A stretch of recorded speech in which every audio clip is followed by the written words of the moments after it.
1,300 years ago, in the beautiful city of Heijyokyo, also known as the city of Nara, one man led a grand national project that established the framework of ancient Japan.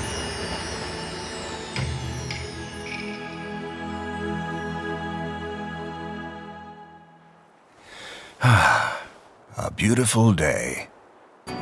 His name was Fujiwara no Fuhito. A reformer like his father, Nakatomi no Kamatari, who orchestrated the sweeping Taika reforms, Fuhito developed Japan's first code of laws and led the relocation of the imperial court to Heijyokyo. He also deepened relations with the imperial family and laid the foundation of ancient Japan.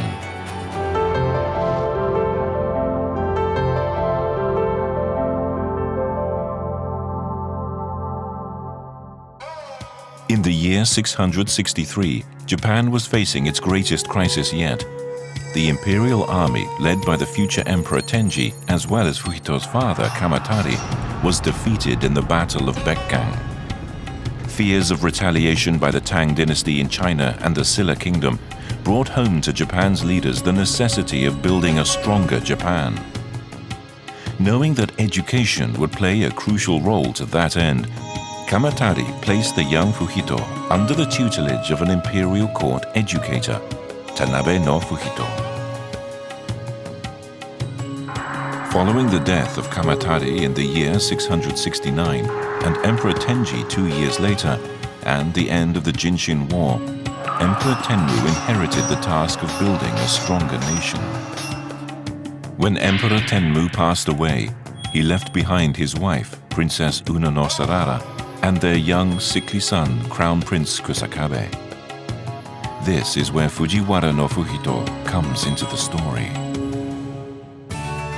Although he was still young, Fuhito demonstrated an intellect that Princess Una no Sarara immediately recognized. She appointed him as Prince Kusakabe's tutor, and the two young men developed a close friendship. But in the year 689, Prince Kusakabe passed away suddenly, leaving Fuhito grief-stricken. The throne shall eventually go to Prince Karu, son of Prince Kusakabe and Princess Abe. This was also the will of my son. As Prince Karu is just 7 years old, I shall assume the throne until he is of age. In the meantime, I would like you to serve as my advisor. To build a nation of laws that will rival our neighbors, I will need a reliable deputy who is young and knowledgeable in crafting law. I am honored. This sword was prized by Prince Kusakabe.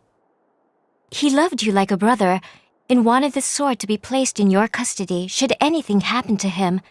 He asks that you pass it on to his son, Prince Karu, when the time comes for him to ascend the throne.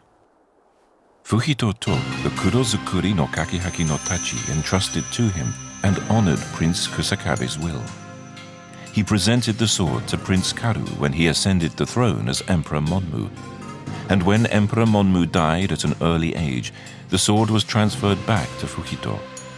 He then passed it on to Prince Obito, who would later become Emperor Shomu. The sword symbolized the deep trust between the imperial family and Fujiwara no Fuhito.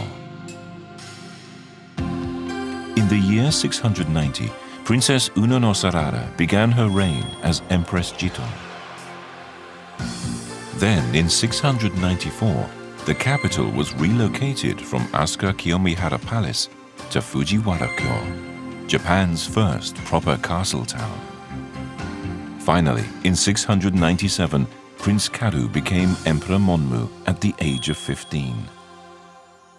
The imperial court needed stability, and Fuhito believed that a proper code of laws would provide it. No, we simply cannot copy the code of other nations. We must craft a code that meets the needs of our nation. Once more, start over. Some may think that I only desire rank and power, but they are wrong. Japan cannot remain a country where powerful clans do as they please. To become strong enough to stand up to other nations, we must complete this code.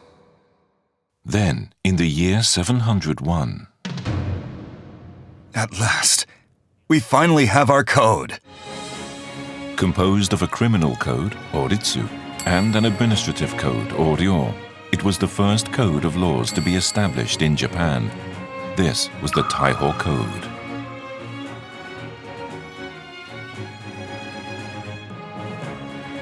Through the enactment of the Taiho Code, Japan established a centralized government with the emperor at its head. Fujito had a large family that deserves closer inspection. Through his many wives, Fujito was blessed with 4 sons who would follow in their father's footsteps and 5 daughters. Miyako married Emperor Monmu and gave birth to Fujito's grandson, Prince Obito. Then there was the wife who ensured Fujito's place in history, Agatai no Kai no Tachibana no Michio. She was deeply connected to the imperial family and even served as wet nurse to Emperor Monmu. Finally, there was the daughter he had with Michio, Princess Asukabe, who went on to marry Emperor Shomu. In the year 702, Empress Jito passed away, joining Emperor Tenmu in the imperial mausoleum. That same year, envoys resumed their diplomatic missions to the Tang dynasty. Information brought back from these trips led to another massive national project.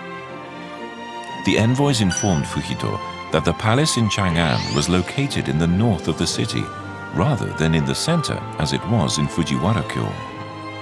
In the year 707, Emperor Monmu died at the age of 25, leaving behind a son who was also the grandson of Fujito. Prince Obito was only 7.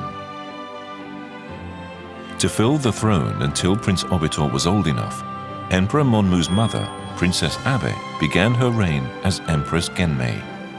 It was she who ordered the relocation of the capital to Heijō-kyo.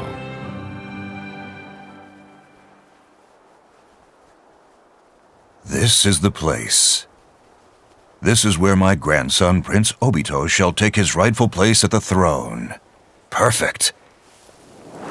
We shall build a capital befitting a nation of laws, a city of such breathtaking scale that foreign envoys will be forced to concede its magnificence.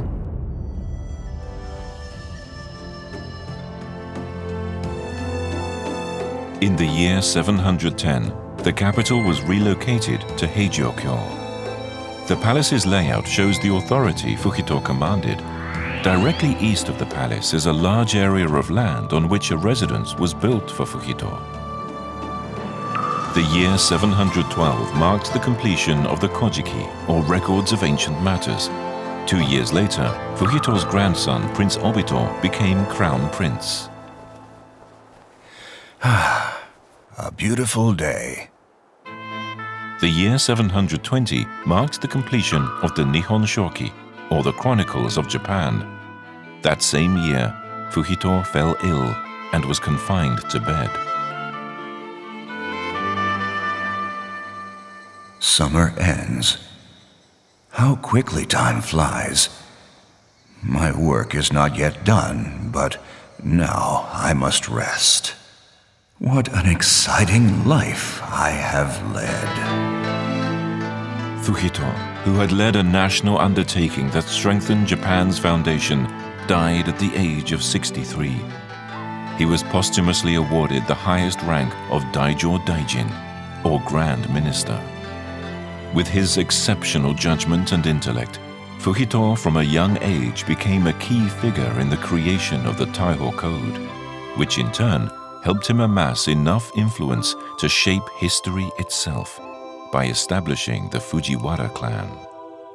He is remembered today as a gifted politician who laid the foundation of a mighty country that could rival any nation.